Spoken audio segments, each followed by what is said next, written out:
Bienvenue à vous, réalisatrices, réalisateurs, donc des courts-métrages que nous avons vus à 15 heures. Alors je vous disais que cette séance, elle était particulière pour nous, dans la mesure où certains d'entre vous ont suivi les résidences d'écriture de La Ruche depuis sur des années différentes. Un programme qu'on mène donc chaque année pour 8 jeunes auteurs qui n'ont pas de formation dans le cinéma, donc on peut qualifier d'autodidactes dans la mesure où en fait ils sont arrivés au cinéma en faisant des images par eux-mêmes, je dirais en œuvrant un petit peu dans les marges. Et notre idée à La Ruche, c'est de dire que cette démarche dans laquelle vous êtes, cette démarche de création autodidacte, à un moment donné, a peut-être besoin effectivement d'être accompagné pour aller vers le milieu professionnel et pouvoir aller plus loin, pouvoir rencontrer des producteurs et pouvoir faire vos films avec des moyens dignes de ce nom. Et donc c'est un programme qui dure 6 mois, qui commence à Jindou par 10 jours de résidence. Donc il y a la Ruche 2018 qui a démarré depuis vendredi sa session d'écriture. Ça se poursuit à Bordeaux au mois d'octobre pendant un autre festival qui s'appelle le FIFIB, pendant une petite semaine. On poursuit au mois de novembre à Lyon et Villeurbanne, pendant le festival du court-métrage de Villeurbanne. Et puis on se retrouve en janvier pour toute une journée avec des producteurs. Et l'objectif, c'est que chacun puisse présenter et défendre ce qu'on appelle une V1, une première version de son scénario de court-métrage. Voilà, ça c'est La Ruche, et c'est vrai que c'est la 6e année en 2018, donc petit à petit, les uns et les autres avancent, je dirais, dans leur parcours respectif. Et je précise que dans les films qu'on a montrés cet après-midi, eh bien, en fait, je crois qu'il n'y a aucun film qui ait été écrit accompagné à La Ruche, parce que je dirais que les uns et les autres sont déjà lancés, sont déjà peut-être un petit peu plus loin, mais c'est important justement de voir, et ça va être très court l'échange qu'on va avoir, parce qu'on est nombreux, parce qu'on a peu de temps, mais qu'on puisse parler justement de cette démarche des uns et des autres, comment vous y êtes arrivé, je dirais, au cinéma, mais quel est le système D que vous mettez en place, quel est le mode de production de vos films, et comment vous vous projetez aussi dans l'avenir, dans la mesure où pour certains d'entre vous c'est un premier court-métrage, pour d'autres c'est déjà le 2e ou le 3e, mais que dans tous les cas, effectivement, c'est plutôt le début d'une aventure.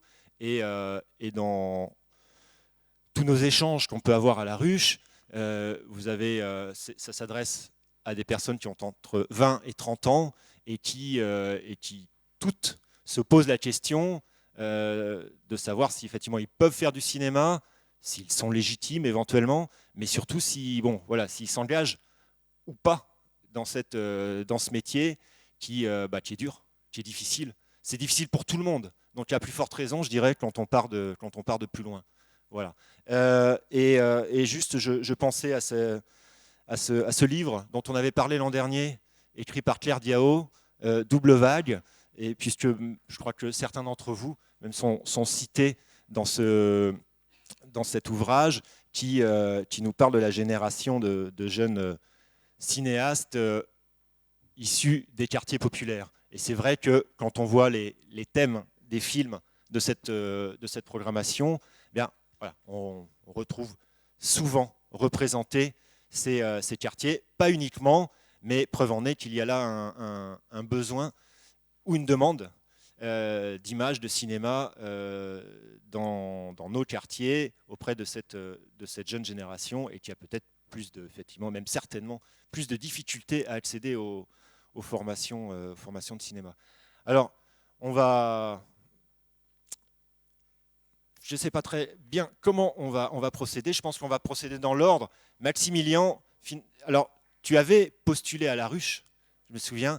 Et en fait, on n'avait pas retenu ta candidature, mais pour une raison assez simple, c'est que dans le fond, je crois que tu étais déjà engagé sur le film que tu nous as montré cet après-midi, avec Nouvelle Toile. Je ne les ai pas cités tout à l'heure.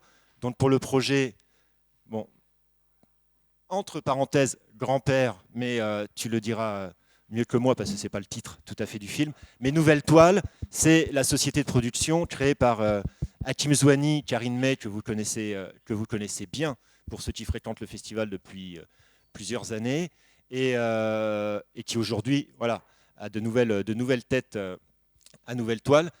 Mais donc, dans le fond, Maximilien, nous, on avait estimé que tu étais déjà bien avancé et que dans le fond, bon, tu n'avais peut-être pas besoin de nous, en tout cas à ce moment-là, et la preuve, puisque tu as fait ce film-là. Tu peux nous dire un tout petit peu ton parcours qui te mène à faire du cinéma aujourd'hui ?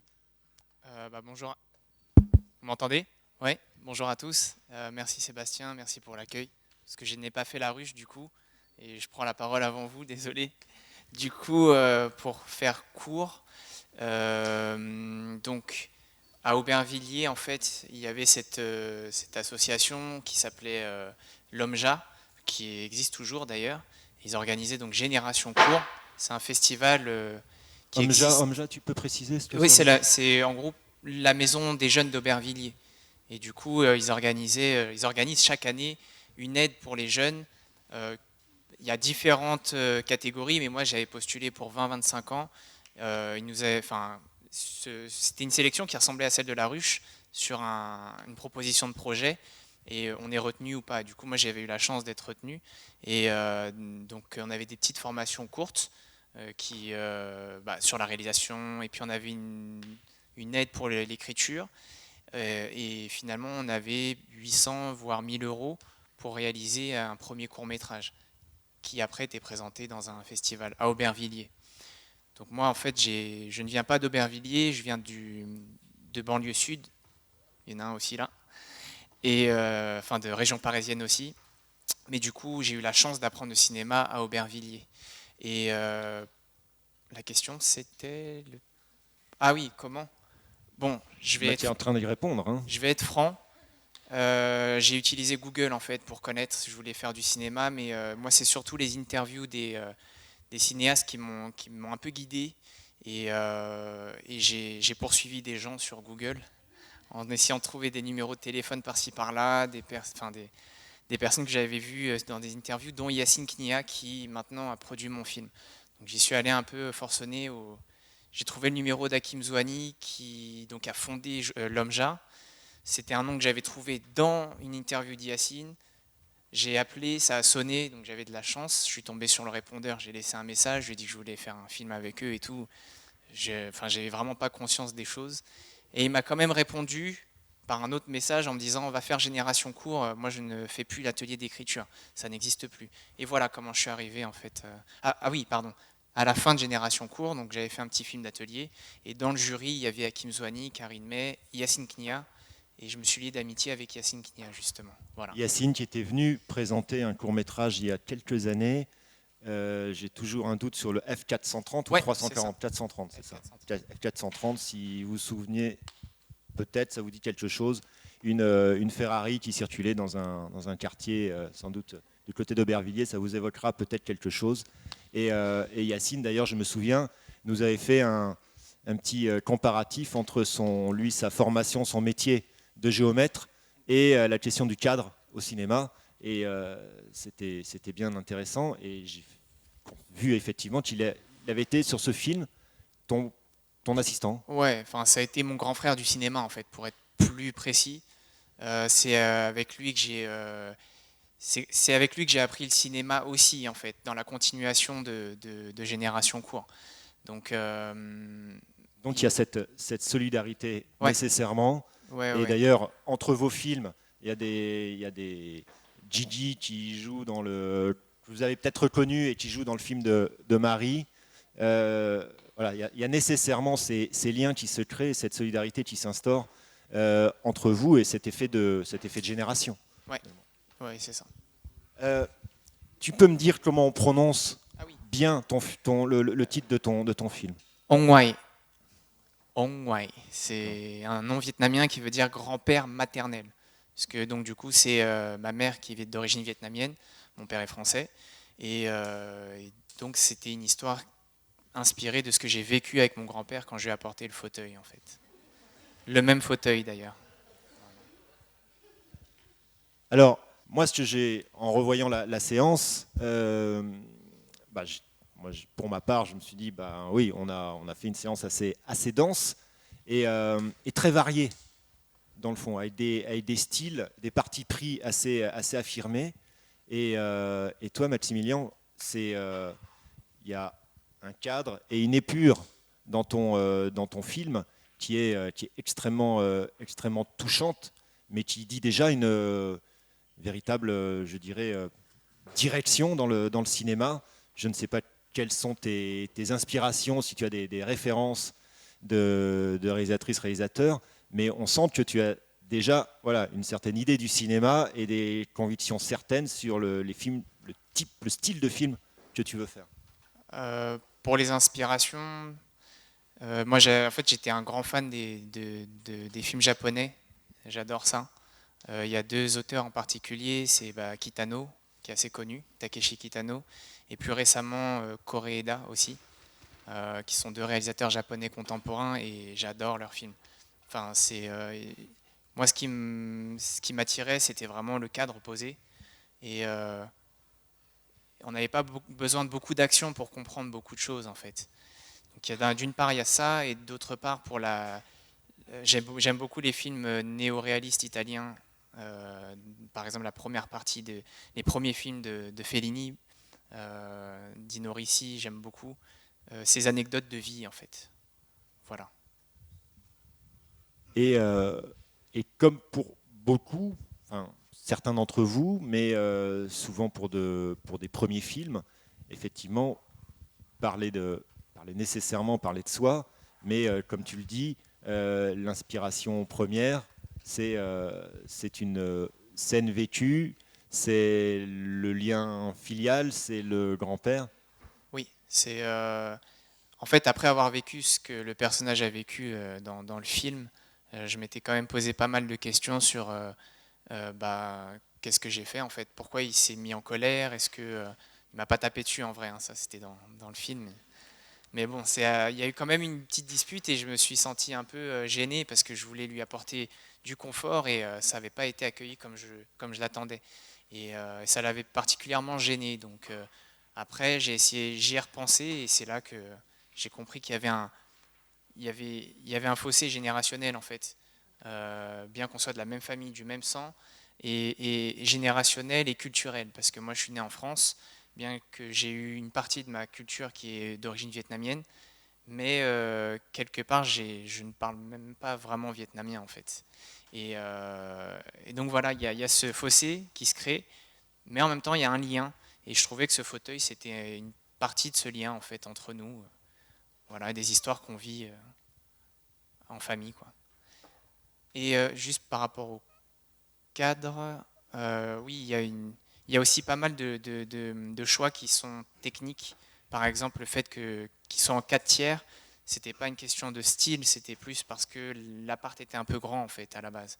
Donc pour donner cette impression que l'appart soit plus petit, bah, j'ai choisi le découpage 4 tiers en fait.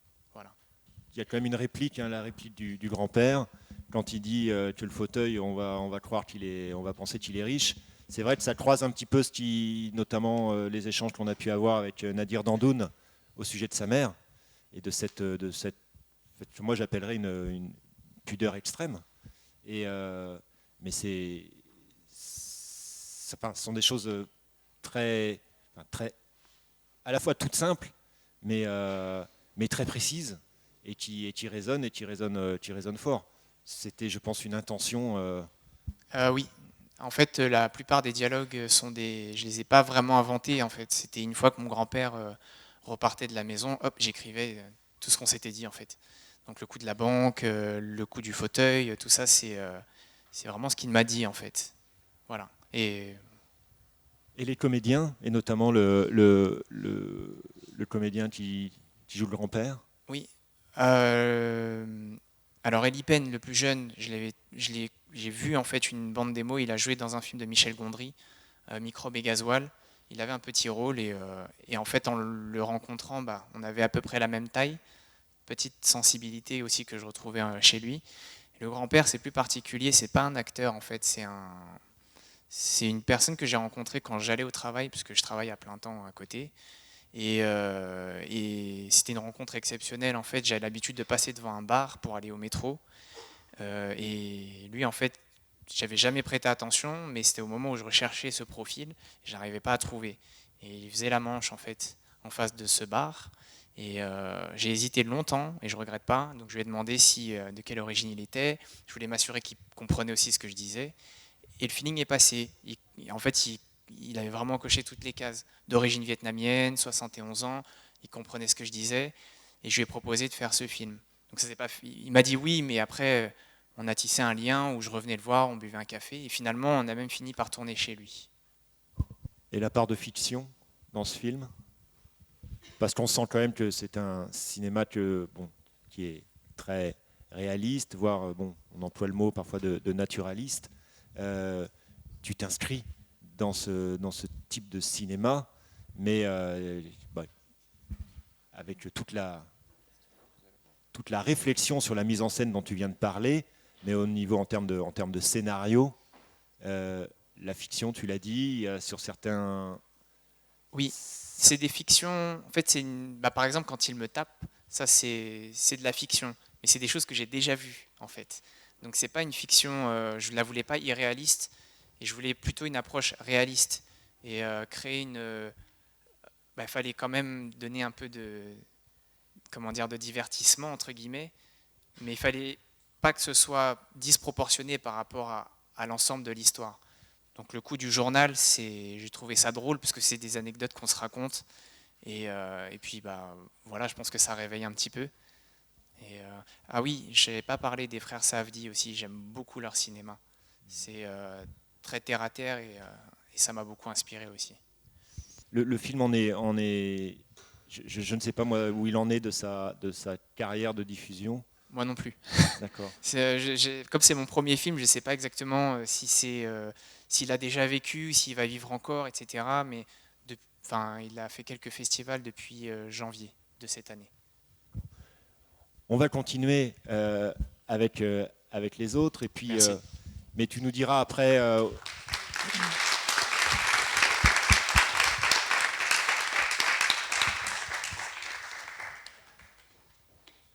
Enfin, peut-être que je vous demanderai à la fin, si on a le temps, un petit peu de voir comment vous vous projetez aussi les uns les autres pour la suite, puisque...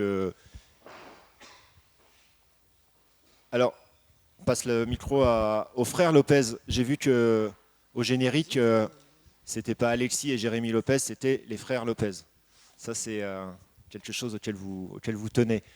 Dites-nous un petit peu, vous, comment vous êtes arrivé au cinéma, à La Ruche, entre autres, mais des images et des films, vous en faites depuis bien avant, pas du tout depuis Aubervilliers, donc avec une autre, je dirais, une autre histoire.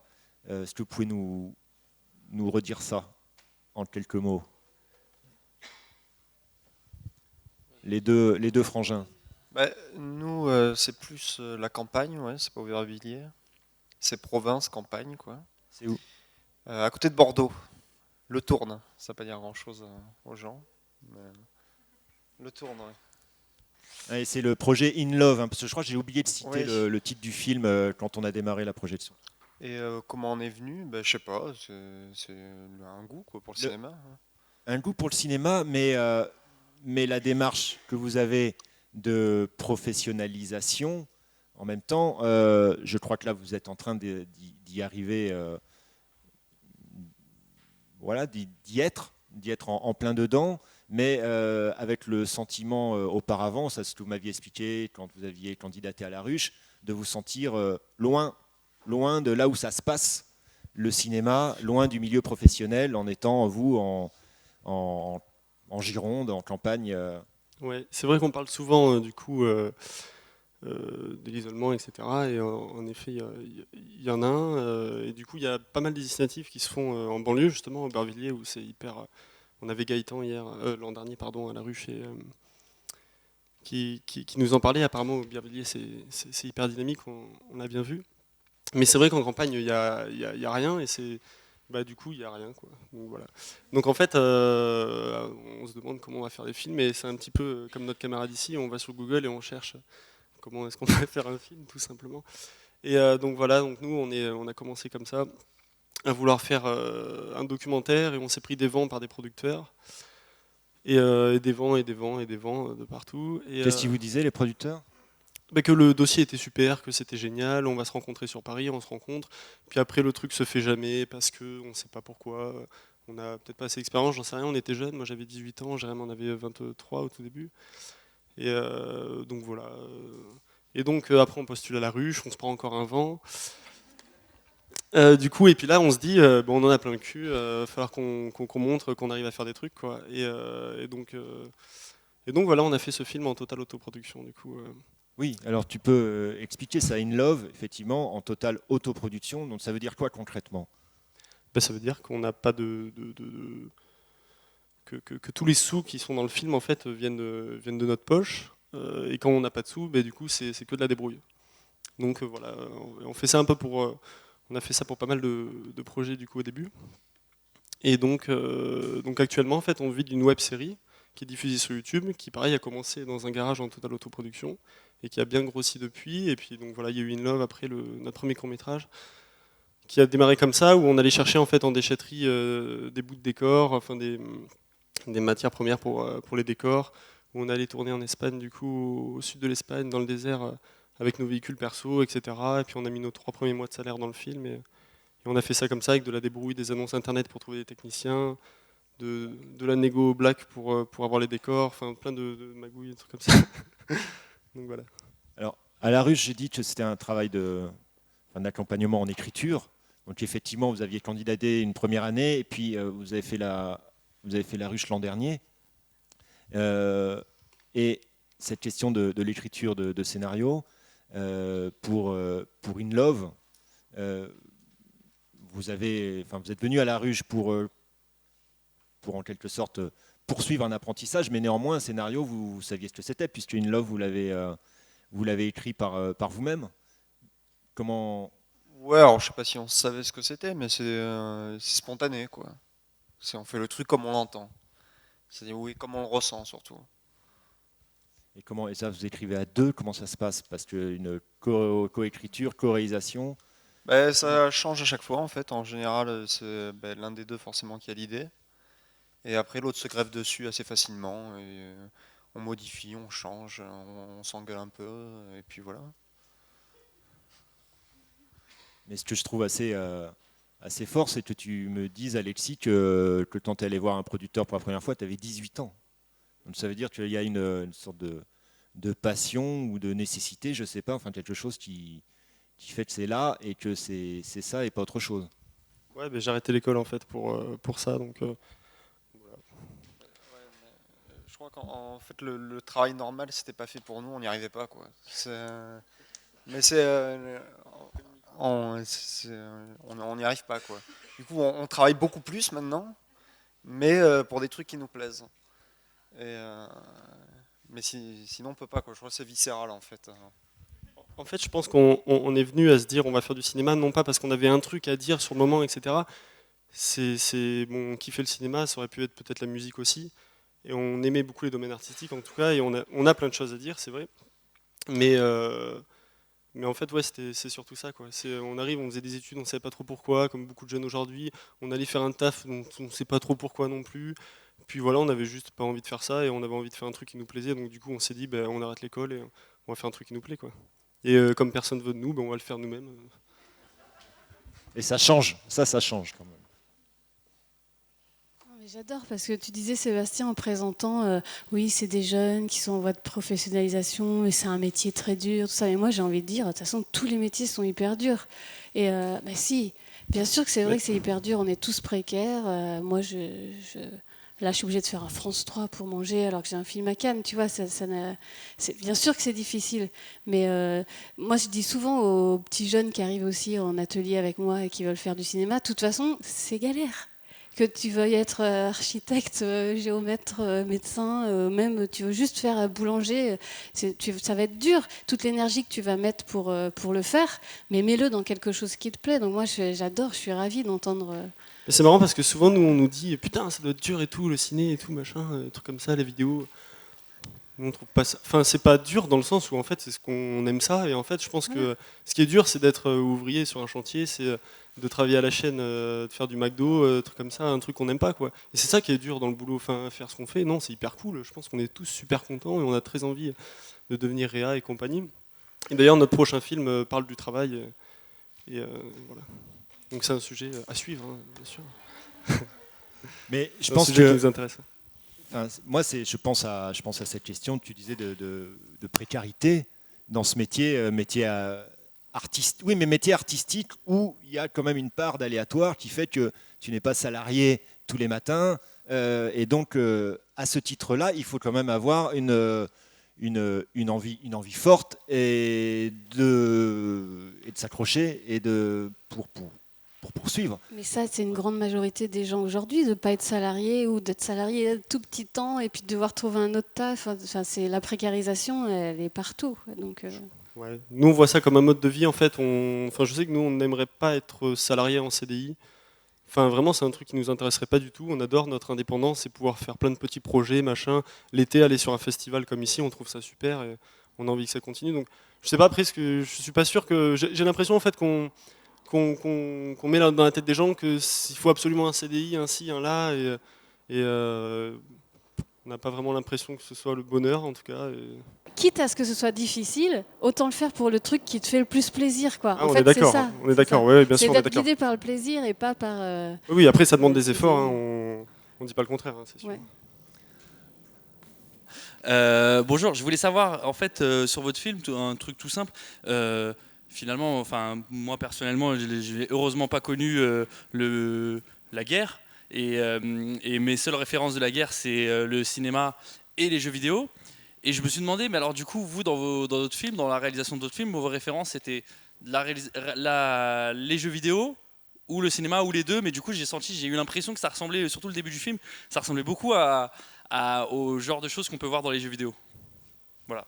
Bah, nous, on n'est pas du tout jeux vidéo. Ah, bah voilà. En revanche, la web série qu'on fait, c'est une web série sur les jeux de rôle grandeur nature. Et on a côtoyé pas mal de militaires, justement. On a eu pas mal de retours d'eux, justement. Mais après, oui, il y a peut-être une inspiration cinéma derrière. Ouais, Merci. peut-être. Alors, on va passer la parole à Marie. Marie Rosley-Ruiz. C'est ça ?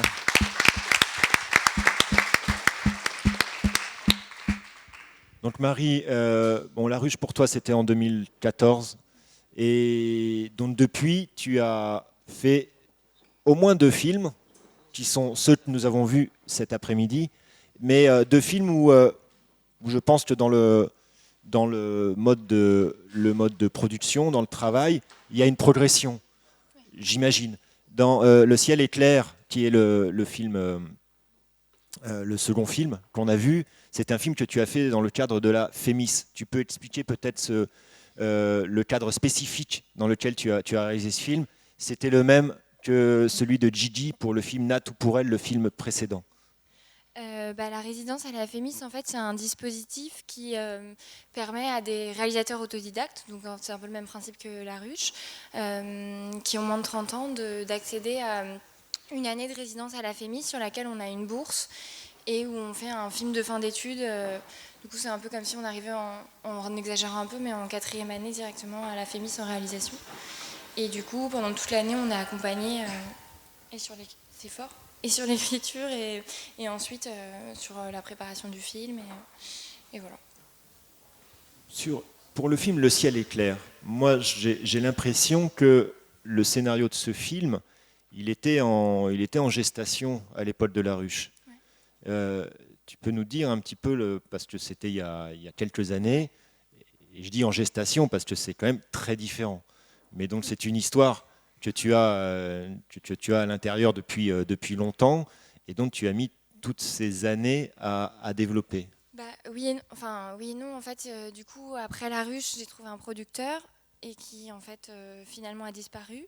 Et du coup, il y a eu Ah oui, il y a eu tout ce temps-là où, en gros, on a travaillé ensemble, on a déposé au CNC, on a eu une PSR, c'est un truc qui permet de réécrire et de représenter. Et puis au moment de la réécriture, il n'y a plus personne. Et du coup, tout ce trajet-là, c'était un long temps sur un scénario qui avait des bases similaires, mais qui n'était pas du tout le même.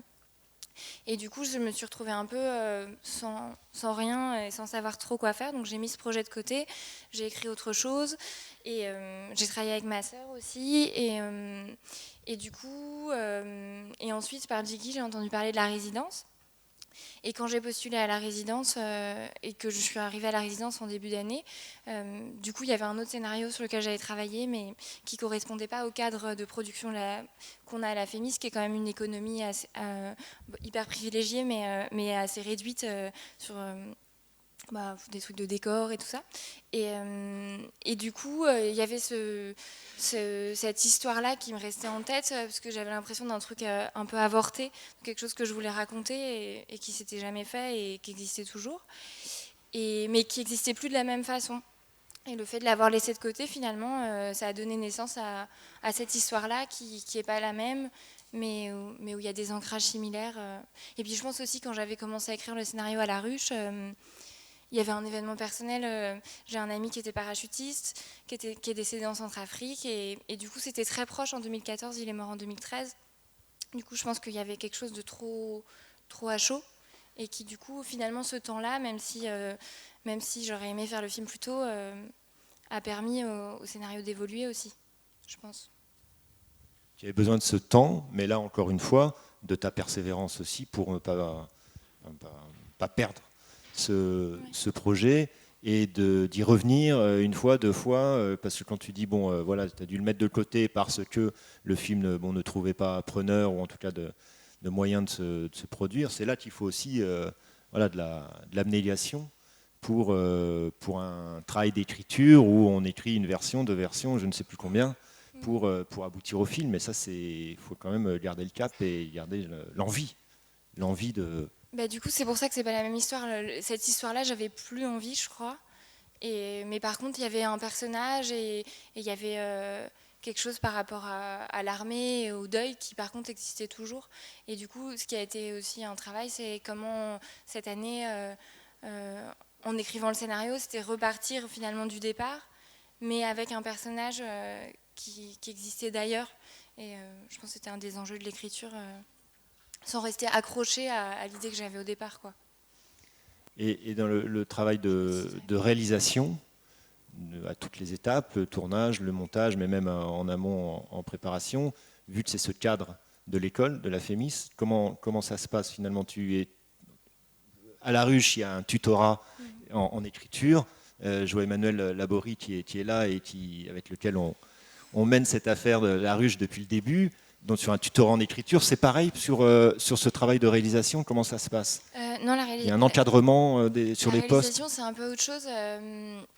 En fait, sur l'écriture, on est vachement accompagné. Il y a un temps assez court d'écriture, donc c'est très rapide et du coup très bousculant, mais c'est super.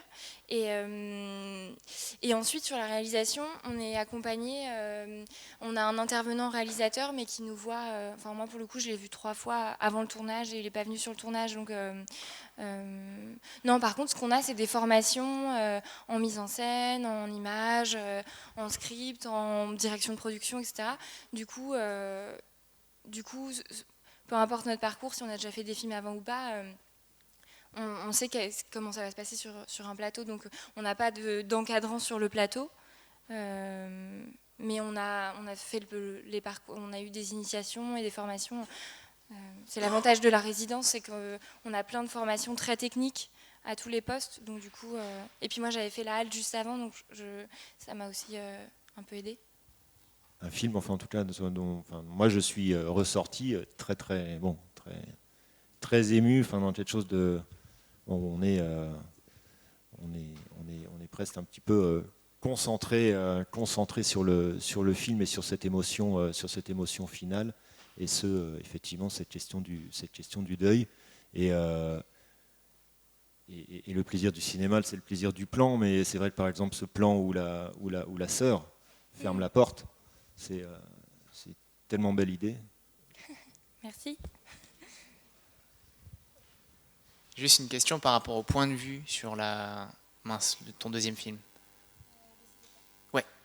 Parce que ça a l'air d'être une histoire personnelle aussi. Et du coup, pourquoi avoir choisi ce personnage principal?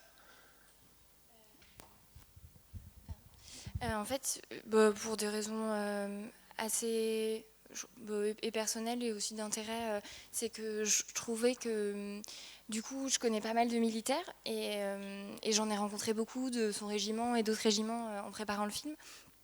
Et je trouve qu'il y a une représentation très, comment dire, virile dans le sens un peu. Je trouve que les militaires qui vont pas bien, c'est souvent une descente aux enfers, un peu violente. Et c'est pas l'impression que me donnaient toutes les personnes que je rencontrais. C'était le cas de certaines personnes, mais pas toutes. Et du coup, j'avais envie de passer par le regard, par un personnage qui soit plus doux. Et en fait, si je serais passée par une femme, ce qui aurait pu être plus proche de moi a priori, en fait, être une femme parachutiste, c'est un événement en soi. C'est-à-dire que les femmes parachutistes, les seules qui existent, elles sont dans les bureaux. Il n'y en a aucune en opération en France à l'heure actuelle. Et du coup, c'était déjà un événement. C'était déjà un événement en soi. Et je trouvais que ça aurait pris une place qui n'était pas celle que je voulais donner au cadre militaire. Voilà. Merci Marie. On va passer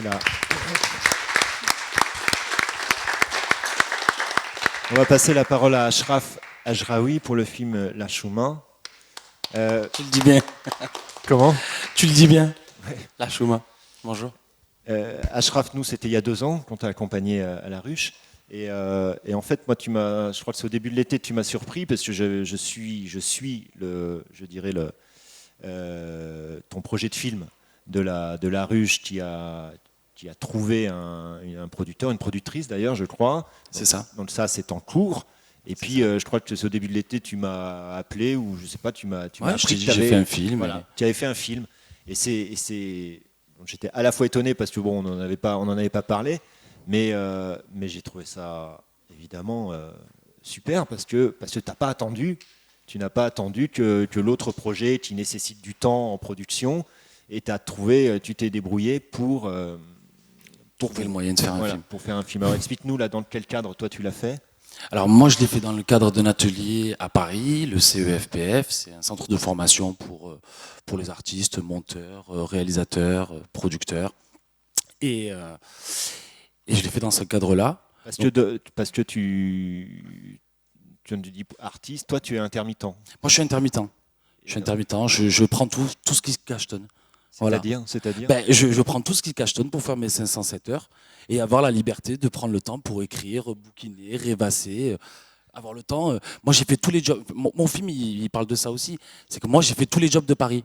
Je suis arrivé à Paris en 2006, j'avais 400 balles, j'ai fait tous les putains de jobs. Et ça me prenait le temps, c'était fatigant, je gagnais pas des milliers des cents et j'avais le temps de rien quoi. Donc la solution c'est d'avoir mon intermittence. Voilà. Alors, oui, alors pour ceux qui ne savent pas, c'est que l'intermittence, ça donne droit à des stages,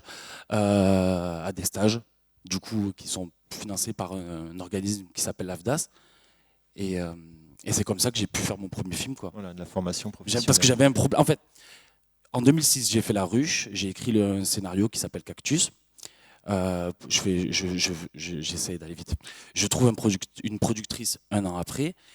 Et moi, à ce moment-là, je ne sais pas que en fait, ça met 102 ans pour financer un film, même un film court de 20 minutes. Donc aujourd'hui, on est 2 ans après. Si tu m'avais dit il y a 2 ans, le film il ne serait pas encore fait, je ne t'aurais pas cru. Et en fait, à force de réécriture, c'est un moment où le désir il s'assèche, quoi. Moi, l'idée de mon scénario que j'avais à la ruche, c'était je l'ai écrit comme ça dans un geste libre juste après les attentats et c'était à chaud quoi. Et je sais pas si le film il se fera, mais tout ce que je sais c'est qu'à un moment c'était plus fort que moi, j'avais envie de faire et le seul moyen que j'avais trouvé c'était de me et j'avais aussi je voulais payer tout le monde donc j'ai été patient parce que j'ai utilisé les voies traditionnelles du financement, le CNC, les régions. Je voulais payer tout le monde et aussi parce que je me disais attends, si tu as des financements du CNC, c'est énorme, mais est-ce que tu es sûr de pouvoir remplir le cahier des charges? Moi, j'ai envie de faire du cinéma, mais qu'est-ce que j'en sais tu vois? Et du coup, j'avais envie de m'éprouver, donc j'ai trouvé cette formation-là. En fait, tu es vraiment là pour faire un exercice de cinéma. Tu fais un film en accéléré sur 1 mois. Donc tu écris rapidement, tu castes rapidement, tu fais la prépa, les repérages rapidement. Et surtout, la contrainte, c'est de tourner le film en 1 jour et d'être formé au montage et de le monter soi-même. Tout ça en 1 mois.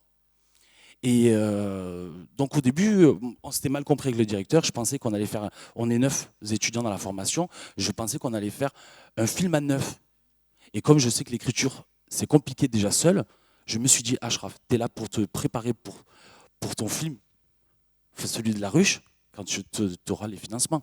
Donc je me suis dit, sur la partie scénario, tu ne te prends pas la tête, si on te demande ton avis, tu prends l'idée la moins dégueu et tu te concentres sur la partie technique, puisque pendant le tournage, sur les 9 jours de tournage, on allait tous tourner par tous les postes. Sauf que le jour de la rentrée, je percute qu'en fait, j'avais rien compris, j'étais à la masse, et qu'on allait tous faire son film, 9 films en 9 jours. Et là, ça change la donne. En fait, je me rends compte que je vais faire mon premier film là, quoi. Et je redoublais d'efforts pour faire le film La Chouma, quoi. Mais finalement, cette spontanéité du processus, là, j'ai l'impression que c'était peut-être un bien. C'est peut-être ce qu'il fallait, des deadlines, quoi. Quand tu as le temps, tu te dis, bon, ben, tu rêvasses, tu te dis, j'écris un peu aujourd'hui, un peu demain, et puis après, on verra. Là, tu n'as pas le choix, quoi. Tu sais qu'il y a un début, il y a une fin. Moi, je savais que je ne pouvais pas me payer le luxe de retravailler le film après la formation. Donc, tu as 1 mois, quoi. Tu dors pas. Vous avez tourné le tournage une journée. Alors, la contrainte, c'était puisqu'il n'y avait qu'1 jour de tournage, il fallait que je trouve un décor pour pouvoir raconter tout ce que j'avais à raconter et pouvoir le tourner en 1 journée. Donc, je m'étais enlevé toutes les contraintes de changement de décor, tout ça. Sauf que, à un moment, il y a des choses, tu t'es battu, quoi. Et en fait, le cinéma, c'est toujours comment tu rebondis à ce qui t'arrive pendant le tournage. J'écris mon histoire, je me dis super, en fait, je vais avoir l'esplanade de Porte de Bagnolet à Paris, je ne sais pas si vous connaissez l'esplanade de Porte de Bagnolet, et je me dis, super, mon film, c'est ça, j'ai 2 comédiens, on va prendre le temps, je vais pouvoir les diriger, je m'enlève toutes les contraintes pour faire le film de manière la plus efficace, et en fait, la veille, je vois le bulletin météo et il va pleuvoir à 13h, donc en fait, j'ai tourné de 8h à 13h, voilà. J'avais très peu de rush et j'ai fait le maximum que j'ai pu avec les moyens que j'avais. Voilà. En fait, c'est simple le cinéma. C'est action-réaction. En fait, t'as pas le temps. Alors, j'ai essayé de trouver une solution. J'ai quand même essayé de décaler de mon tournage avec mes camarades, mais eux avaient booké leurs comédiens, leur décor compliqué. À un moment, action-réaction, quoi. Alors, est-ce que vous avez une question à poser à Achraf? La question du titre, ça va pour tout le monde? L'Archouma, si vous ne savez pas ce que ça veut dire la honte en arabe. Je me suis posé la question du titre, évidemment, pour que ça soit abordable et compréhensible pour tout le monde. La honte, je trouvais ça un peu trop bateau. 20 minutes, je trouvais ça un peu bateau parce qu'il distribue les 20 minutes. Et puis, en fait, pour moi, ça faisait sens parce que lui, dans sa tête, il se dit si elle me voit comme ça, c'est l'Archouma, et dans sa tête, lui, il se le formule comme ça. Et puis je pense qu'on est tous soumis à des pressions sociétales. On te dit qu'à 30 ans, il faut avoir, je sais pas, être marié, à 35, un chien, machin. Plus tard, la montre, tout ça, tu connais. Et j'ai perdu le fil, pardon. On est tous soumis à ces pressions-là, mais j'ai la sensation que quand tu es un enfant d'immigré, tu nais avec un fardeau en plus, en fait. Tu nais avec le poids de l'exil, c'est-à-dire que tu sais que tes parents, ils ont sacrifié leur vie, ce qu'ils avaient au bled pour être là, et donc tu te mets encore plus la pression à réussir ta vie et à les rendre fiers, quoi. Et l'histoire je m'en rendais pas compte, mais le film, il est hyper autobiographique jusqu'au moment où j'ai monté le film et que mes camarades ils me disent, mais en fait, c'est toi, tu vois. Je m'en rendais pas compte, je pensais vraiment faire une fiction, honnêtement. Et puis je regarde le film, je dis, mais attends, il parle comme moi. Et je vis les mêmes choses que moi. Je t'ai dit, moi j'ai fait tous les jobs de Paris, et il manque plus que les marchés de Rungis. Donc les journaux, je les ai distribués. Et je me suis pas rendu compte qu'en fait, évidemment, un premier film, et dans tous les films, il y a de soi, mais je pensais pas que c'était plus intime que ça, quoi. Et une part de soi qui est partageable avec les spectateurs. Ouais. Enfin, je crois. Hein. J'ai fait avec les moyens que j'avais et surtout j'ai essayé de le faire de manière la plus sincère possible. Alors il y a peut-être des trucs qui vous ont piqué les yeux, enfin, je parle pour ceux qui ont étudié le cinéma, mais voilà, moi j'ai pas fait d'école, je bosse à l'instinct. J'ai la sensation qu'on est proche de ce mec-là, en tout cas à ce moment-là, et que c'est un truc qui parle un peu à tout le monde. On a tous peut-être rencontré, retrouvé quelqu'un qui était avec nous au lycée. Tu le recroises, tu as l'impression que lui, tout lui réussit et tout. Toi, ta vie, c'est tout pourri. Ou alors une ex-petite amie, tu la recroises, elle est avec un super mec, il a une super bagnole, et toi, t'as rien, en fait. T'as rien. Et puis tu t'inventes une vie. Ouais, mais en fait, j'ai une meuf. En fait, t'as rien. Et je pense que ce truc-là, je pense que sous différentes formes, je pense que beaucoup de personnes l'ont vécu, quoi. Merci, Ashraf. Merci à toi.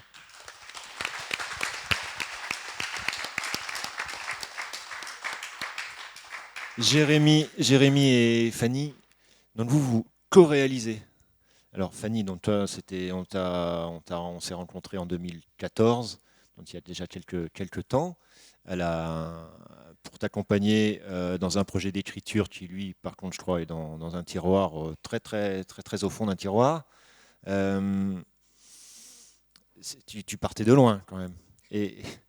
Non, mais je dis ça vraiment en souriant parce que moi je trouve ça génial parce qu'effectivement tu es sorti de la ruche et puis avec Jérémy tu as fait un film qui n'était pas celui que tu étais en train d'écrire, mais ça on s'en fiche complètement. Le but c'est de faire du cinéma, de raconter des histoires, et donc c'est votre troisième film ensemble tous les deux, c'est ça? Et vous, votre rencontre et votre désir de co-réaliser, c'est venu comment ça? Enfin, comment ça se... Oui, alors nous, en fait, on s'est rencontrés, on a fait nos études ensemble, mais c'était pas des études de cinéma. Et donc à 18 ans, et puis après ça, on savait pas trop vers quoi on allait. On est un peu parti en voyage, on a commencé un peu à travailler, et ça allait pas trop. Et du coup, chacun, en fait, au même moment, mais sans se concerter, moi, je suis venue à La Ruche. Enfin, je suis arrivée à Paris, j'avais envie de faire des films. Je venais de Marseille, je ne savais pas comment faire. Je suis tombée sur La Ruche et j'ai été prise, j'étais hyper heureuse. Mais en plus, quand La Ruche a commencé, là, j'ai plus atterri. Et pendant ce temps-là, Jérémy, il a fait un master de documentaire à l'USAS, un master de film documentaire. Et en fait, à la rentrée, on s'est retrouvés à Paris. On a des copains architectes qui travaillaient à Ivry sur une démolition d'une cité. Et ils voulaient peut-être qu'on fasse des vidéos avec les habitants dans cet endroit. Bon, on ne connaissait pas, on y allait et on est un peu tombé amoureux de cet endroit-là. On a eu envie d'y faire un film. On avait envie de faire des films tous les deux, de fiction. Et en fait, on est tombé sur un concours qui s'appelle HLM Surcours. C'est un concours de scénario qui essaye de parler autrement des quartiers. Donc ça finissait 3 jours après, on a écrit le scénario en 2 jours, on a imprimé le 3e jour et on l'a envoyé et on a été pris. Donc c'est des hasards comme ça de choses qui tombent les unes après les autres très bien. Et du coup ça nous a lancé tout de suite dedans parce qu'on avait 5 mois pour faire le film. C'était notre premier film, ça s'appelait Gagarine. On l'avait présenté en plein air ici. On savait pas faire grand chose à part comment s'écrivait un peu un scénario du coup grâce à Manu et La Ruche. Et voilà, on n'était jamais allé sur un plateau de tournage, rien du tout. Mais on a quand même une boîte de prod qui nous a aidés, qui nous a donné des contacts de gens. On a appelé tout le monde en disant ça va être génial. Et en fait, on a été étonnés de voir comment les gens se sont ralliés. On a eu une vraie équipe super pro pour ce premier film déjà. Donc voilà, donc on a fait le premier film et là, Chien Bleu, c'est le 3e. Et on l'a fait un peu... sur le même mode, c'est-à-dire qu'on s'est immergé dans un quartier, là c'est à Aubervilliers, c'est un quartier où on va depuis quelques années parce qu'on a des amis qui y travaillent, et là ils nous ont invités à venir faire un film. C'est pas une commande, mais c'était juste parler du quartier comme vous voulez et en impliquant un peu des habitants. Et donc là, les acteurs du film sont pour la plupart des habitants, à part Rod Parado, le jeune garçon, qui est déjà comédien. Et ce sont des films donc, qui sont très ancrés dans le réel, en dépit d'une certaine esthétique. Enfin, c'est ça qui est intéressant. Mais par contre, par exemple, tu parlais d'architecture. Je pense que la question de la manière de filmer la ville, le quartier, je pense que ça, c'est un de vos dadas d'un film à l'autre. Et on le retrouve ici. Oui, même si ça a été un peu par des concours de circonstances pour chaque décor dans lesquels on a décidé d'ancrer les films, mais c'est vrai que après, une fois qu'on décide que ça va être ici, le territoire est un personnage à part entière et on passe du temps sur ce territoire pour réfléchir à comment on veut le filmer.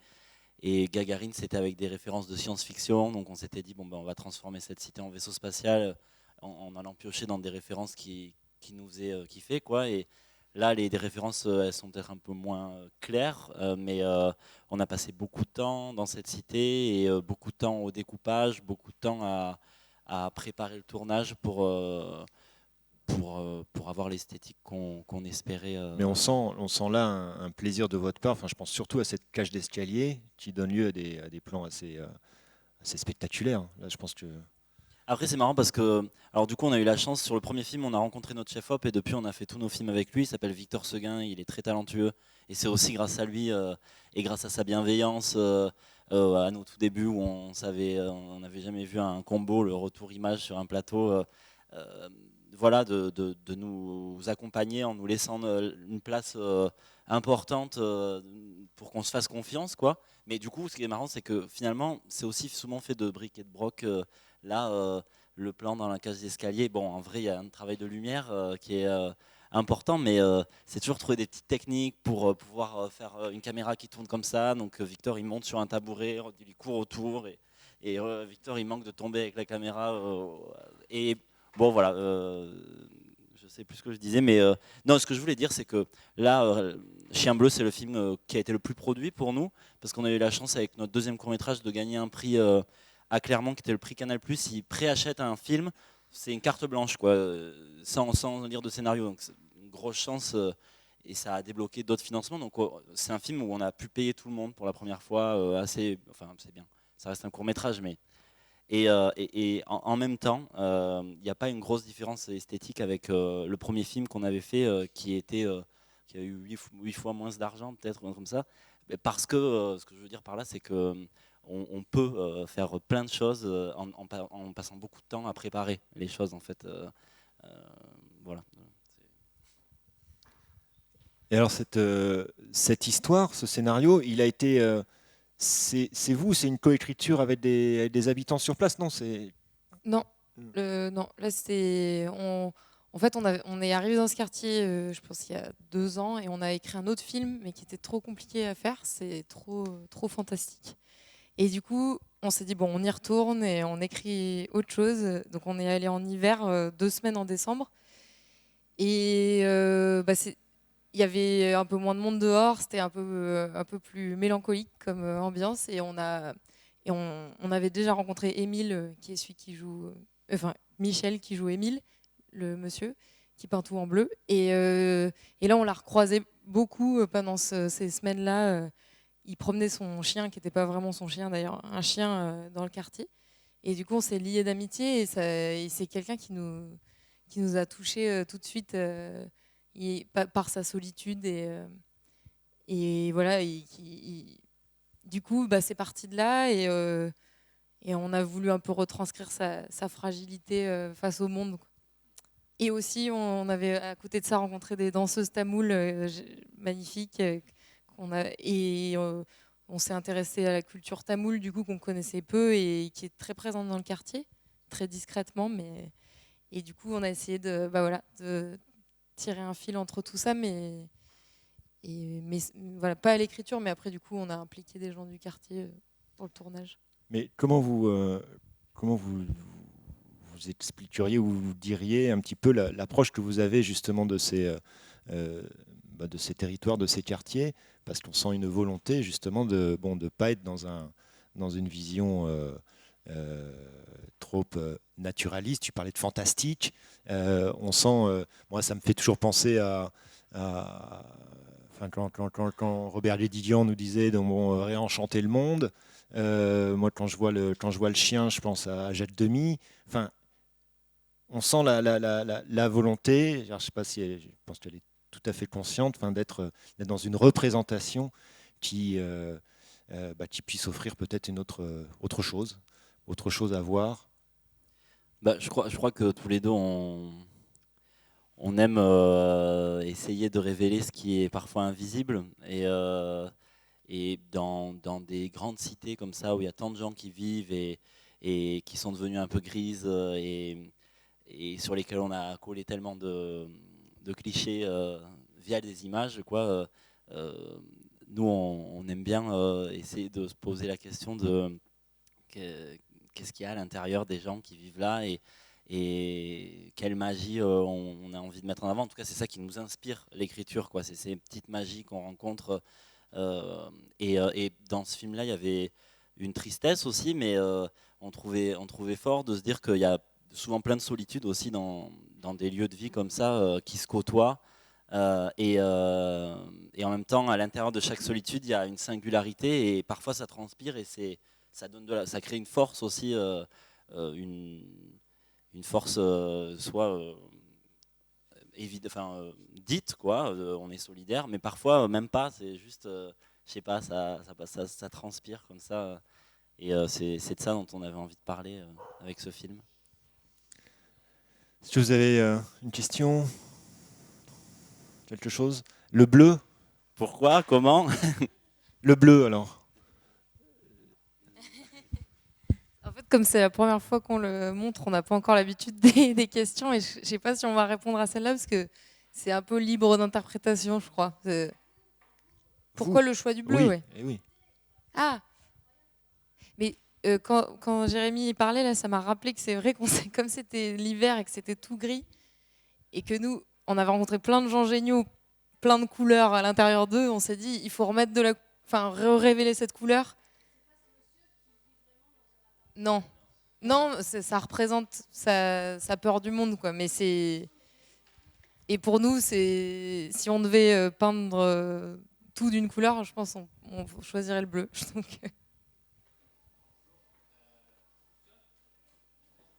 je voulais vous poser une question. En fait, c'est peut-être deux questions, mais finalement, vous pouvez répondre en une fois, peut-être. Je ne sais pas, vous vous débrouillez. C'était quel était votre processus d'écriture, puisque tu nous dis que c'était avec les habitants que, par exemple, le bleu est venu, etc. Donc, comment s'est construit l'écriture de ce film? Et l'autre question, c'est dans vos films, qui sont assez esthétiques, où on voit beaucoup de choses très, très jolies, comme Gagarine, etc. Quel est qu'est-ce qui vous donne envie à chaque fois de parler d'un quartier comme vous avez fait à Gagarine et comme là vous avez Aubervilliers? Qu'est-ce qui fait que vous avez cet attachement sur ces quartiers? pour la question de l'attachement et pourquoi les quartiers, déjà, moi avant j'ai travaillé dans des quartiers nord à Marseille. J'ai fait de l'urbanisme, donc je me suis intéressée au récit qu'on avait des quartiers. Mais bon, ça c'est un détail, mais quand même qui est poussé à m'y intéresser. Et puis après, nous, on n'est pas de Paris et on est de province, quoi, de ville de province. Et moi, en fait, quand je vais à Ivry ou à Aubervilliers, quand je vais en banlieue, je me sens bizarrement mieux accueillie, plus chez moi. Et je rencontre, mais parce qu'on y travaille peut-être ou qu'on va plus vers les gens, je sais pas, mais il y a un truc de la diversité et de la richesse. Il y a plein de problèmes, on les nie pas, hein, mais moi qui me fait vraiment quelque chose chaud au cœur, quoi, sans nier tout ce qui va pas. Je sais pas. C'est entre autres, c'est ça, quoi. Je vois. Du coup, pour le processus d'écriture, là, pour ce film, on a fait un peu, on a été inspiré. Le deuxième film, on a été invité, comme Marie, par DACP, qui est une boîte de prod, et la Confédération syndicale des familles, qui est une asso nationale de locataires dans des HLM en France, à faire un film dans un quartier à Nantes. Ça, c'était notre deuxième film. Et c'était un processus hyper rapide. On arrive, on a 2 semaines, 1 semaine pour rencontrer des gens, 2-3 jours pour écrire le film, 2 jours pour les faire tourner. Et on s'est un peu inspiré de cette méthodologie pour ce film. C'est-à-dire qu'on s'est dit, on savait qu'on voulait faire un film ici. on y a passé beaucoup plus de temps parce que ça a été sur 2 ans.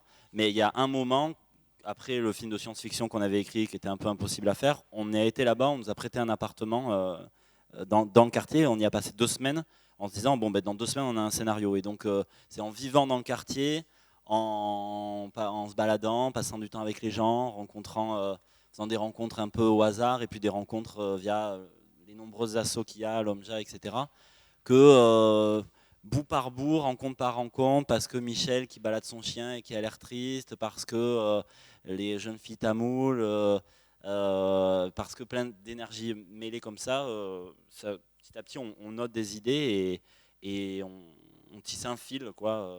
Je ne sais pas comment ça vient l'idée après du film exactement, mais concrètement c'est comme ça qu'on l'a faite, quoi. Merci Jérémy, merci Fanny.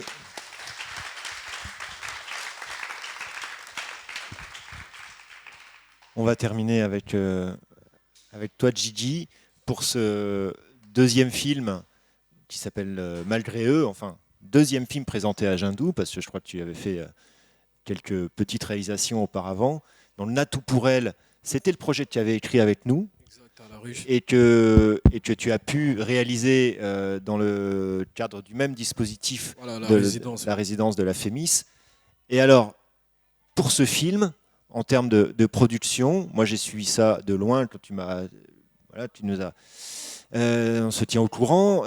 J'ai eu l'impression que ce film, tu l'as un petit peu dans ce que pouvait dire peut-être Ashraf tout à l'heure, que c'est pas un film autoproduit, mais on n'est peut-être pas loin. En tout cas, t'as pas attendu justement ce long processus d'écriture, de rédaction de dossiers qu'on doit déposer à des commissions d'aide qui sont précieuses parce qu'elles elles apportent de l'argent.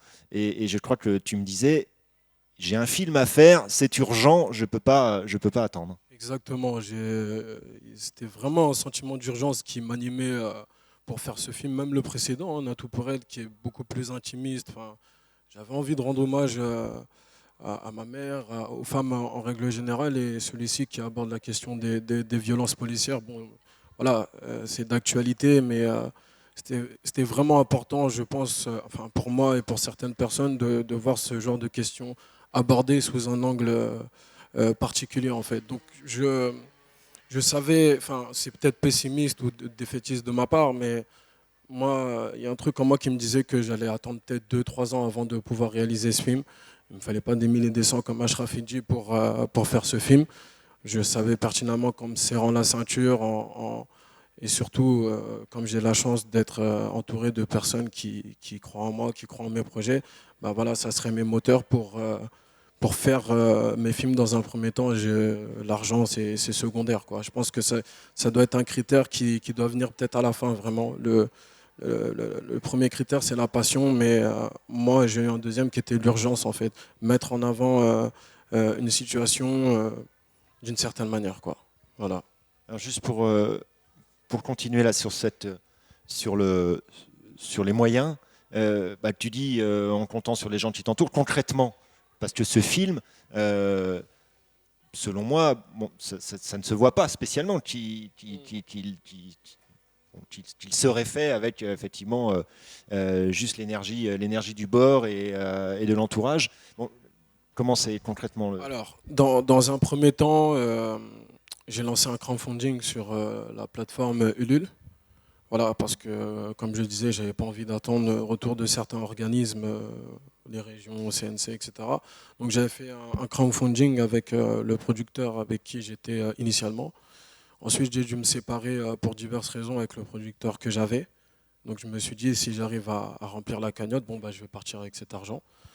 Et entre-temps, j'ai réussi à m'affilier avec une productrice, Renaissance Eye Paris, qui croyait au projet et qui, elle aussi, trouvait qu'il y avait une certaine urgence pour raconter cette histoire. Donc elle a injecté de l'argent.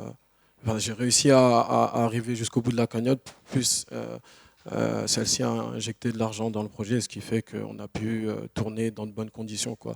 Donc c'est produit, mais j'ai grandement été aidé par des particuliers, quoi, vraiment. Et c'est là qu'on peut se dire que, parce que je sais qu'hier on avait une discussion comme ça informelle, et on se demandait finalement ce que c'était que, enfin, le réalisateur, lui, c'était quoi son, parce que finalement tous les films sont collectifs, on fait pas un film tout seul, enfin, on peut, mais en tout cas quand on s'inscrit dans le régime de la fiction, avec des comédiens, enfin, il y a toute une équipe, il y a de toute façon un collectif, donc on dépend les uns des autres. Donc là-dedans, finalement, le réalisateur, bon, c'est un peu le chef d'orchestre, mais enfin, c'est celui qui porte le film, l'idée du film, du début à la fin. Et je trouve que bon, l'exemple de ton film, en est l'illustration. Bah, je pense qu'il y a une particularité de plus, c'est que moi, je joue dans ce film, en fait, je joue le rôle principal, mais c'est vraiment, c'est autobiographique limite. Je me suis inspiré de ma vie pour faire ce film, des gens de mon entourage, de l'actualité un peu tristoune en France par rapport aux violences policières, enfin, etc., etc.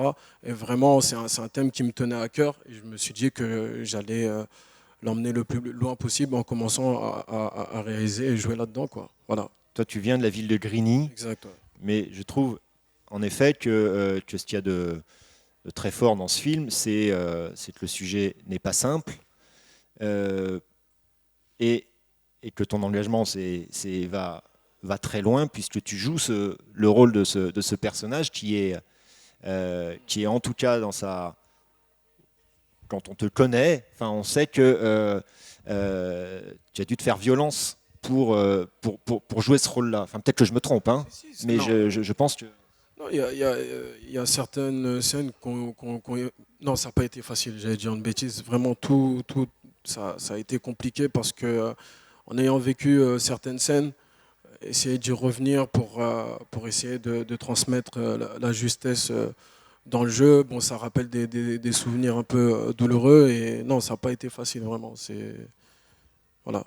Et comment tu définirais cette justesse, la justesse du jeu, la justesse de la représentation aussi de la situation? Comme je l'ai dit au tout début, je suis bien entouré, je sollicite vraiment les gens de mon entourage, mais depuis un moment, je côtoie beaucoup le milieu militant, que ce soit contre les violences policières ou pour ce qui est de l'écologie, Notre-Dame-des-Landes. Je suis un peu rebelle, il faut dire ce qui est. Hein, voilà, je suis un peu rebelle et quand je me suis dit c'est bon, je vais faire ce film.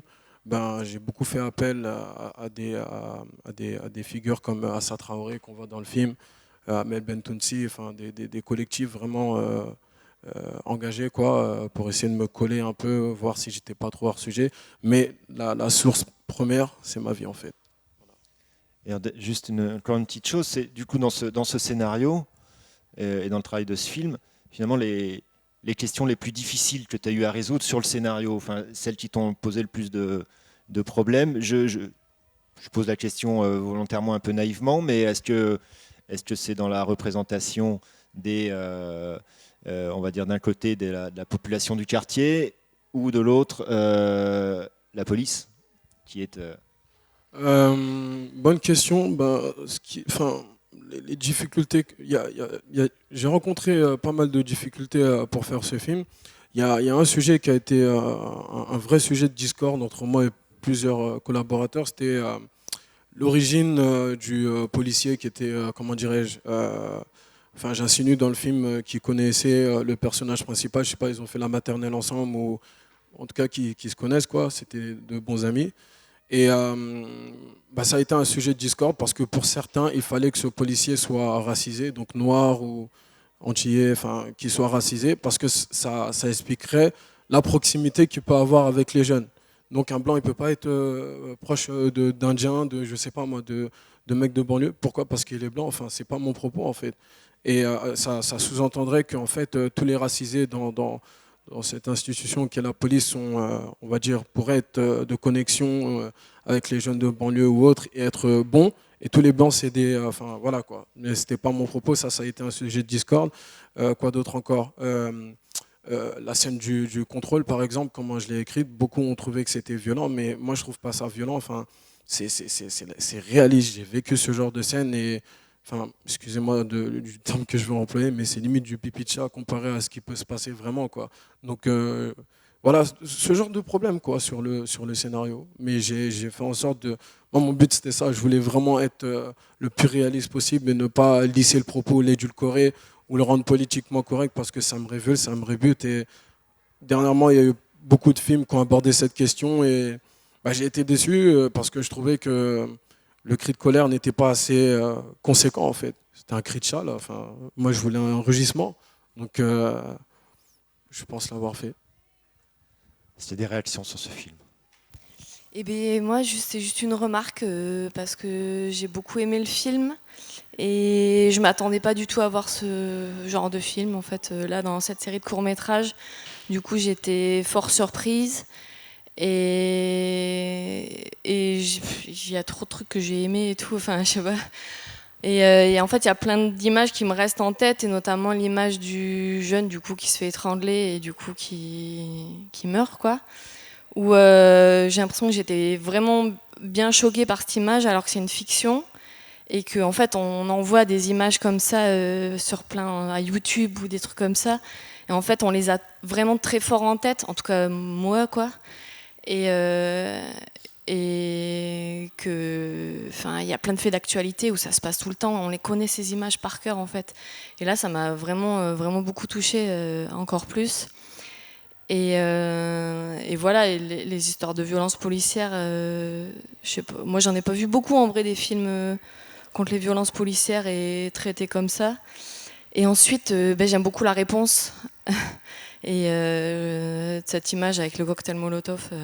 Et en vrai, moi je trouve que c'est des réponses qui sont souvent biaisées parce qu'on a peur de la violence face à la violence et qu'en fait elle est complètement légitime quoi. Et que c'est trop important quoi. Voilà, une des choses que j'ai omis de dire, c'est la dernière image par rapport au... je crois le plus gros sujet de Discord, c'était cette scène, quoi. Vraiment, ça a été ça. Mais moi, pour moi, c'était la réponse qu'il fallait, quoi. Montrer l'oppressé, les armes qu'il a, à un moment donné, pour répondre. C'est peut-être de la violence, c'est pas bien, il n'y a pas de souci, il y aura des blessés, mais à un moment donné... la première violence, c'est ce qu'on voit au tout début du film, les contrôles, les insultes, les bousculades, etc. Venez, on règle cette première violence, puis après on parlera des violences dans les émeutes ou quoi que ce soit, parce que les médias, la plupart des médias, les émeutes, pour eux, c'est une bande de primates acharnés qui veulent tout casser. Moi, avec mon film, je voulais montrer que dans certains cas, c'est vrai, c'est juste une bande de primates acharnés, mais attention, pas toutes les fois, et voilà. Mais par rapport à cette fin du film et cette dernière séquence, je sais que tu es revenu plusieurs fois sur le montage. Je dis cela parce que le film, dans une première version, nous on l'avait montré dans le cadre, là en janvier dernier, au terme de notre journée avec les producteurs à Paris. Le film était tout juste fini. Et puis ensuite, tu m'as dit, mais sur le montage, ça va pas, il faut que j'y retravaille. Et en effet, là où tu as retravaillé sur le montage, c'est en particulier sur cette séquence finale. Sébastien, cette scène, pour moi, quand on la voit comme ça, c'est de la violence, mais vraiment, pour moi, c'est juste un cri de colère, une envie de vivre, en fait. Et moi, pour moi, un peu à la Jérémy et Fanny, je veux copier un peu, je voulais rendre ça esthétique, en fait. Et j'ai été grandement inspiré par un clip, même pas un film, un clip de Romain Gavras, No Church in the Wild, avec Jay-Z et Kanye West, où voilà, ça parle un peu de révolte sociale. Et il y a une scène en particulier, dès le début, qui m'a inspiré. Je me suis dit, c'est une belle manière de montrer une envie de vivre, tout simplement, quoi. Voilà. Mais moi, tu me l'as confirmé tout à l'heure, parce que j'en étais plus tout à fait sûr, mais effectivement, dans le premier montage, il n'y avait pas ce moment qui me semble très important où on le voit au volant et visiblement dans une réflexion intérieure, personnelle, et où on sent que voilà, c'est pas tout ça est lourd et que l'acte qui suit est le process d'une réflexion personnelle et d'une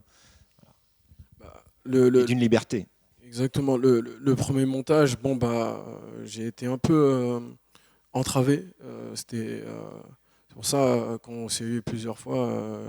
J'ai dit que j'allais retourner en montage parce que c'est pas le cri de colère ou en tout cas la situation que je veux mettre en avant, c'est beaucoup trop lissé Et enfin, c'est des choses qui ont déjà été faites en fait. Et je voulais mettre une fixette là-dessus. Par exemple, sur cette scène, le fameux ruling, après la mort de son ami. Enfin, on est dans la même voiture qu'on avait au début, mais cette fois-ci, les amis ne sont pas là. Donc, il y a une lourdeur, une grosse tristesse. Et je voulais montrer tout simplement que les jeunes de banlieue, enfin, c'est des êtres humains. Enfin, voilà, c'est tout simplement, ils peuvent aimer, ils ont des amitiés. Enfin, voilà,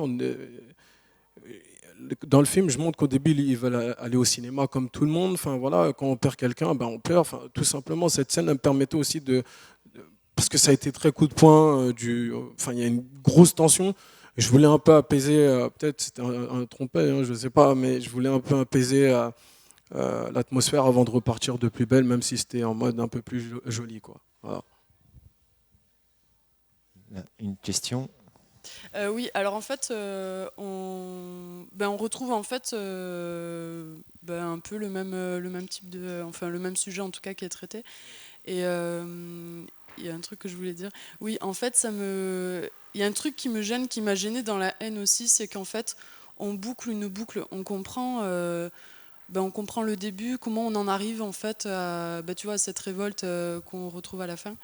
Et en fait, moi, il y a un truc que je voudrais, c'est voir une ouverture, parce que du coup, il n'y a pas de solution en fait derrière. Alors, enfin, est-ce que c'est voulu, est-ce que Très bonne question. Dans un premier temps, La haine, voilà, c'est un film qui a, je ne vais pas dire bercé mon enfance, mais plutôt mon adolescence.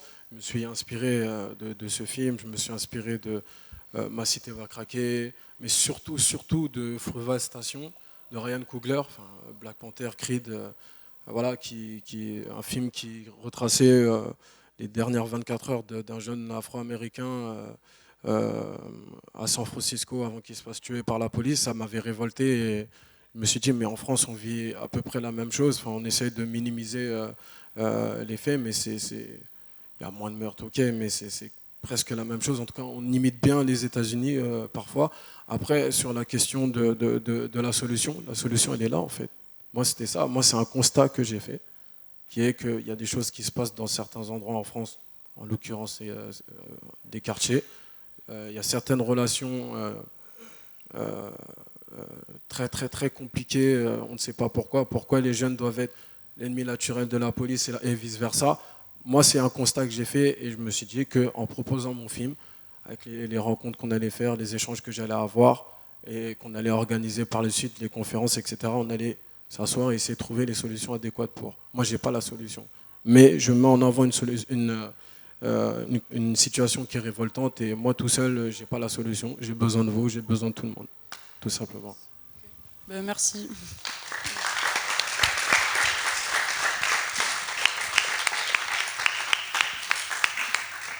Bon, je crois qu'on peut peut-être terminer là-dessus. Merci à vous tous et à bientôt pour de nouveaux films ici à Jindoum. Enfin, vous êtes là encore quelques jours. Enfin, Maximilien repart demain parce que tu travailles, parce qu'il faut bien vivre. Mais n'hésitez pas, puisqu'ils sont là, à poursuivre la discussion dans les jours qui viennent. Merci beaucoup. Merci.